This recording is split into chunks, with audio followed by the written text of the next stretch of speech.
नमस्कार, जीजी education point में मैं गार्गी गुप्ता आपका स्वागत करती हूँ। आज का हमारा विषय है उच्च शिक्षण संस्थानों में शिक्षण विधियां। आज का जो हमारा विषय है ये यूजीसी नेट के पेपर 1 एंड 2 शिक्षा शास्त्र तथा पीजीटी एजुकेशन, साथ ही साइकोलॉजी, बीएड, एमएड आदि के लिए एक इम्पोर्टेंट टॉपिक है। तो स्टार्ट करते हैं आज के विचार से। आज का विचार है, जिसके पास धैर्य है वह जो चाहे वो पा सकता है। ये विचार है बेंजामिन फ्रैंकलिन का। पिछली वीडियो में मैंने आपसे एक क्वेश्चन पूछा था, वृद्धि और विकास से आंशिक पुनर्बलन का सिद्धांत किसने प्रतिपादित किया? उसका आंसर है जॉन डोलार्ड नील मिलर। आंशिक पुनर्बलन का सिद्धांत जॉन डोलार्ड नील मिलर द्वारा प्रतिपादित किया गया था। उच्च अधिगम संस्थाओं में शिक्षण पद्धतियां। उच्च अधिगम संस्थाएं कौन सी हैं?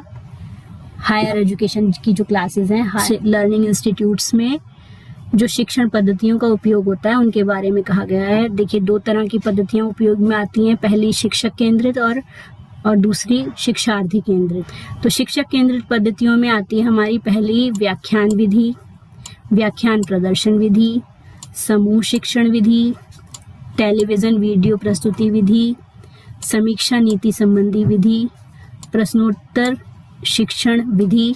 अब ये हैं उच्च अधिगम संस्थाओं में शिक्षण की पद्धतियां। अभी हमने पढ़ी थी अध्यापक केंद्रित पद्धतियां और अब हैं ये शिक्षार्थी केंद्रित पद्धतियां, यानी बच्चों से रिलेटेड या छात्रों से रिलेटेड जो मेथड्स हैं वो हैं। तो पहला मेथड इसमें है कार्यक्रम अनुदेशन विधि, दूसरा है अधिन्यास कार्य विधि, इसको कहा जाता है असाइनमेंट या गृह कार्य। कंप्यूटर आधारित शिक्षण विधि, ब्रेन स्टॉर्मिंग विधि, संगोष्ठी विधि, प्रकरण अध्ययन विधि, समूह चर्चा विधि, परस्पर संवाद विधि। तो यहाँ हमारी ये वीडियो कंप्लीट होती है। अब देखते हैं आज का क्वेश्चन। इस वीडियो से आपको आंसर देना है, निम्नलिखित में से कौन सी विधि शिक्षार्थी आधारित विधि है? व्याख्यान विधि, समूह शिक्षण विधि, समूह चर्चा विधि, प्रश्नोत्तर विधि।